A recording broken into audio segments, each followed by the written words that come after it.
वेदों, पुराणों, ग्रंथों और शास्त्रों में अनेकों ऐसी कथाएं हैं जो हमसे, आपसे अनछुई, अनसुनी और अनकही हैं। ऐसी कथाएं जो बन सकती हैं अनुभव की नई पाठशाला।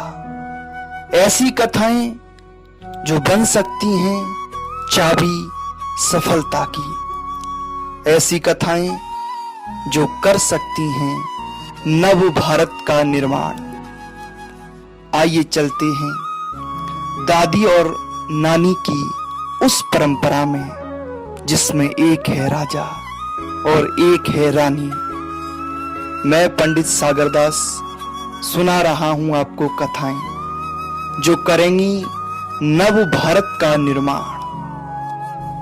महाभारत पुराण के वन पर्व में कथा आती है जब धर्मराज युधिष्ठिर जुए में अपना सर्वस्व हार गए और वन में भटक रहे थे तो महर्षि बृहदस्व का आगमन होता है।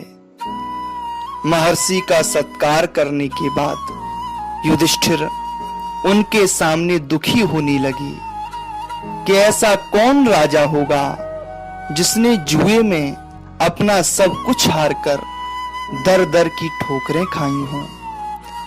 महर्षि बृहदस्व ने कहा, धर्मराज, आपके कष्ट तो कुछ भी नहीं। एक राजा तो आपसे भी ज्यादा दुखों का सामना करता रहा और वो भी जुए के ही कारण। मैं तुम्हें उस राजा का वृतांत सुनाता हूं, ध्यान से सुनो। निषद देश में वीरसेन ने अपने पुत्र नल को राजा बनाया। राजा नल सभी गुणों से संपन्न, परम सुंदर, सत्यवादी, ब्राह्मण भक्त एवं सभी लोग राजा नल को बहुत आदर स्नेह देते थे। उनकी सेना भी बहुत बड़ी थी और राजा नल स्वयं भी अस्त्र विद्या में बहुत निपुण था। बस एक ही दुर्व्यसन था उसके अंदर और वो था जुआ खेलने का शौक। उन्हीं दिनों विदर्भ देश में भीमक नाम के पराक्रमी राजा राज्य करते थे। उन्होंने दमन ऋषि को प्रसन्न करके उनके वरदान से 4 संतानें प्राप्त की थी, 3 पुत्र और 1 पुत्री। पुत्रों के नाम दम, दांत और दमन रखे और पुत्री का नाम दमयंती रखा। उसकी बड़ी बड़ी आंखें, लंबे केस, मधुर मुस्कान लक्ष्मी के समान सुंदर थी। उन दिनों जो भी लोग विदर्भ देश से निषद देश में आते वे राजा नल के सामने राजकुमारी दमयंती के रूप, रंग, गुणों का बखान करते और जो लोग निषद देश से विदर्भ देश में जाते वे राजकुमारी दमयंती के सामने राजा नल की सुंदरता, उसकी वीरता, उसके साहस का बखान करते। उन दोनों की आंखों में एक चित्र सा खिंच गया और दोनों के हृदय में पारस्परिक अनुराग अंकुरित हो गया। एक दिन राजा नल अपने महल के उद्यान में घूम रहे थे, तभी उन्होंने वहां कुछ हंसों को देखा। दौड़कर राजा ने एक हंस को पकड़ लिया। हंस ने कहा, महाराज, आप मुझे छोड़ दीजिए। आपने किस उद्देश्य के लिए मुझे पकड़ा है? महाराज, आप जो आदेश करेंगे हम वही करेंगे। राजा नल ने कहा, हे हंसो, तुम्हें विदर्भ देश जाना है और वहां की राजकुमारी दमयंती के सामने हमारे गुणों का इतना बखान करना है कि वह हमें पति रूप में प्राप्त करने के लिए लालायित हो जाए। हंस विदर्भ देश पहुंचते हैं और राजकुमारी दमयंती के सामने राजा नल के गुणों का बखान करते हुए कहते हैं कि मनुष्यों में राजा नल के समान इस समय संपूर्ण पृथ्वी पर ना कोई सुंदर है और ना उतना वीर। और राजकुमारी, यदि तुम उसकी रानी बन गई तो तुम्हारा जन्म और रूप दोनों सफल हो जाएंगे। दमयंती ने हंसों से कहा, हे हंसों, यदि तुम सच में मेरा भला चाहते हो तो राजा नल के सामने मेरी भी प्रशंसा करो, जिससे राजा नल मुझे अपनी रानी बनाने का दृढ़ निश्चय कर लें। हंसों ने दमयंती की प्रार्थना पर निषद देश में जाकर राजा नल के सामने दमयंती की बहुत प्रशंसा की। अब राजा नल मन ही मन दमयंती को प्रेम करने लगे। इधर दमयंती भी राजा नल की कीर्ति सुनकर उनसे मन ही मन प्रेम करने लगी। राजकुमारी दमयंती की आसक्ति इतनी बढ़ गई कि वह रात दिन उन्हीं का ध्यान करती रहती। चिंता के कारण उसका शरीर भी कमजोर पड़ गया। न खाना अच्छा लगता है, न पीना अच्छा लगता है, ना किसी से बात करने को मन होता है। सिर्फ और सिर्फ तन्हाई, और तन्हाई में उसकी याद। जिन सखियों के साथ खेलती थी, हंसती थी, मुस्कुराती थी, लेकिन अब उन सखियों से भी बात करने का मन नहीं होता। सखियों ने राजकुमारी के हृदय का भाव समझ लिया और महाराज भीमक से कहा, महाराज, आपकी पुत्री कुछ अस्वस्थ सी हो गई है, समझ में नहीं आता उसे हुआ क्या है। राजा भीमक ने अपनी पुत्री के संबंध में बड़ा विचार किया। अंत में वह इस निष्कर्ष पर पहुंचे कि मेरी पुत्री अब विवाह योग्य हो गई है, इसलिए इसका स्वयंवर कर देना चाहिए। राजा भीमक ने सभी राजाओं को स्वयंवर का निमंत्रण भिजवाया और स्वयंवर की तैयारी करवाने लगे। रंग बिरंगे फूलों की लड़ियां, सुंदर सुंदर रंगोली बनाकर, जगह जगह बंधनवार बंधवाकर पूरे नगर को सजवाया। एक पिता अपनी पुत्री के विवाह में कोई कमी कहां छोड़ता है। आज राजमहल के साथ साथ पूरा नगर जगमगा उठा। राजकुमारी दमयंती के सौंदर्य की चर्चा बहुत बहुत दूर तक थी। तो जिस राजा को स्वयंवर का निमंत्रण मिलता है, वह बिना देर किए सुंदर वेशभूषा बनाकर विदर्भ देश के लिए चल देता है। जब राजा नल को दमयंती के स्वयंवर का निमंत्रण मिलता है, तो राजा नल तुरंत अपने घोड़े पर सवार होता है और अपने घोड़े को विदर्भ देश के लिए दौड़ा देता है। आज राजा नल मन ही मन व्याकुल भी हैं और प्रसन्न भी, क्योंकि आज उस प्रेम को प्राप्त करने जा रहे हैं जो अब तक सिर्फ कल्पनाओं में था। प्रेम की तो गति ही बड़ा विचित्र है और शायद इसे एक सच्चा प्रेमी ही समझ सकता है। जब राजा नल के मंत्री और सैनिकों ने देखा तो वो भी राजा नल के पीछे चल दिए। राजकुमारी दमयंती इतनी सुंदर थी कि देवता भी उसके लिए लालायित थे। और आज देवऋषि नारद के द्वारा देवताओं को भी दमयंती के स्वयंवर का समाचार मिला, तो बिना देर किए देवता भी विदर्भ देश के लिए चल दिए। आज देवताओं ने मार्ग में कामदेव के समान सुंदर राजा नल को आते देखा। देवताओं ने उसे रोककर कहा, हे राजा नल, हमें तुम्हारी सहायता की आवश्यकता है। राजा नल ने कहा, पहले आप लोग अपना परिचय तो दीजिए, उसके बाद में आप लोगों की सहायता करने का विचार करूं। देवताओं ने कहा, राजन, हम लोग देवता हैं। राजा नल ने प्रसन्न होकर देवताओं को प्रणाम किया। उसके बाद कहा कि आपको मुझसे क्या सहायता चाहिए, मुझ दास को आदेश करें।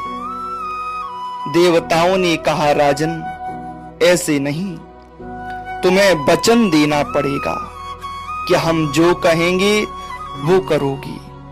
राजा नल ने कहा, मैं वचन देता हूं, आप देवता जो आदेश देंगे मैं वही करूंगा।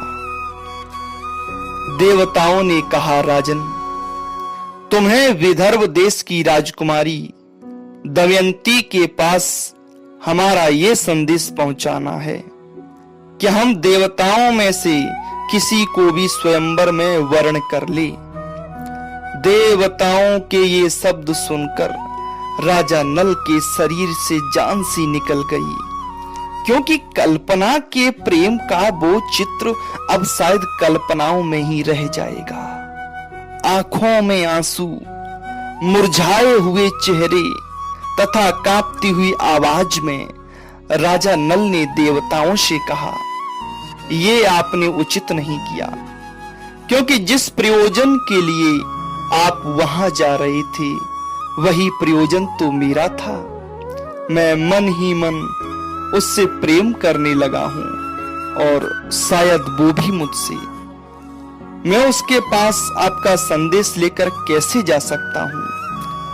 हे देवराज इंद्र, हमें क्षमा कर दीजिए। देवताओं ने कहा, राजा नल, तुम हमें वचन दे चुके हो कि हम जो कहेंगे वो करोगे। तुम सत्यनिष्ठ राजा हो, अपने वचन से कैसे हट सकते हो?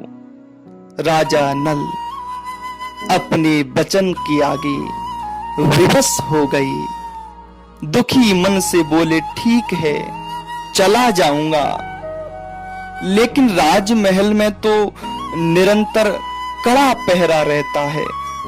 देवताओं ने कहा, उसकी चिंता आप ना करें, हम आपको ऐसी शक्ति दे रहे हैं जिससे कोई भी आपको नहीं देख पाएगा। इंद्र की आज्ञा पाकर राजा नल महल में प्रवेश कर गई और राजकुमारी दमयंती के कक्ष में पहुंच गई, जहां राजकुमारी सखियों के साथ में अपने प्रियतम के प्रथम दर्शन के उपरांत उसे जीवन साथी बनाने के लिए श्रृंगार कर रही है। दमयंती और उसकी सखियां राजा नल को देखकर अवाक रह गईं, क्योंकि वहां पुरुषों का जाना वर्जित था। राजा नल राजकुमारी दमयंती ने आज पहली बार अपनी कल्पना के चित्र को प्रत्यक्ष देखा था। सब कुछ शांत सा हो गया। ना चाहते हुए भी आंखें आंखों में देखकर कुछ समझने की कोशिश ही कर रही हैं। लेकिन फिर कुछ ही क्षणों के बाद दमयंती ने अपने आप को संभालते हुए उस सुंदर पुरुष से कहा, तुम कौन हो और यहां कैसे पहुंचे? द्वारपालों ने तुम्हें देखा क्यों नहीं? देखने में तो तुम कोई राजा या राजकुमार लग रहे हो, लेकिन इस प्रकार से हमारे कक्ष में आना तुम्हें शोभा नहीं देता।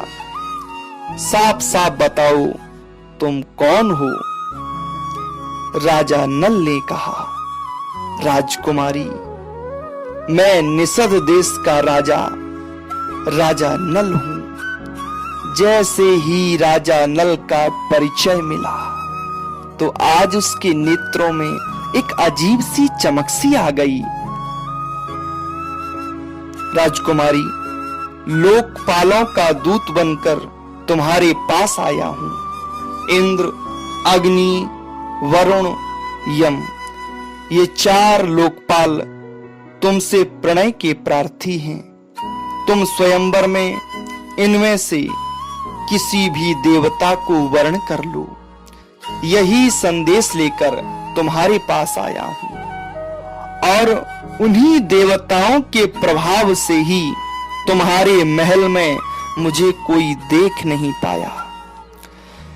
मैंने देवताओं का संदेश तुमसे कह दिया, अब तुम्हारी जो इच्छा हो वैसा करो। दमयंती के नेत्र सजल हो गए, हाथ में जो बेशकीमती आभूषण थे वो छूट गए, लेकिन फिर भी बहुत साहस जुटाकर उसने राजा नल से कहा, राजन, आप मेरी आंखों में देखिए, क्या आपको मेरा सच्चा प्रेम दिखाई नहीं देता? जिस दिन से मैंने हंसों की बात सुनी है, उसी दिन से मैंने अपना तन मन आपके चरणों में सौंप दिया है। मैं आपके अलावा किसी और को वर्ण करने का स्वप्न में भी विचार नहीं कर सकती। और यदि आपने मेरा प्रणय संबंध ठुकराया तो राजन, मैं अपने प्राण त्याग दूंगी। राजा नल ने कहा, राजकुमारी, तुम्हारी बात अपनी जगह ठीक है, लेकिन मैं क्या करूं? क्योंकि मैं तो यहां देवताओं का संदेश वाहक बनकर आया था, और यदि मैं अपना स्वार्थ बनाने लगूं तो यह धर्म के विरुद्ध होगा। मैं ऐसा कैसे कर सकता हूं? दमयंती ने कहा, स्वामी, आप धर्म के विरुद्ध कोई कार्य ना करें। अब जो करना है मैं करूंगी। बस इस दासी की एक छोटी सी प्रार्थना है, आप लोकपालों के साथ स्वयंवर मंडप में अवश्य आइएगा। राजा नल देवताओं के पास जाते हैं और सत्य सत्य बता देते हैं कि वह आप लोगों को न चाहकर मुझे ही वर्ण करने पर तुली हुई है। देवताओं ने कहा, कोई बात नहीं राजन, चलो स्वयंवर में चलते हैं।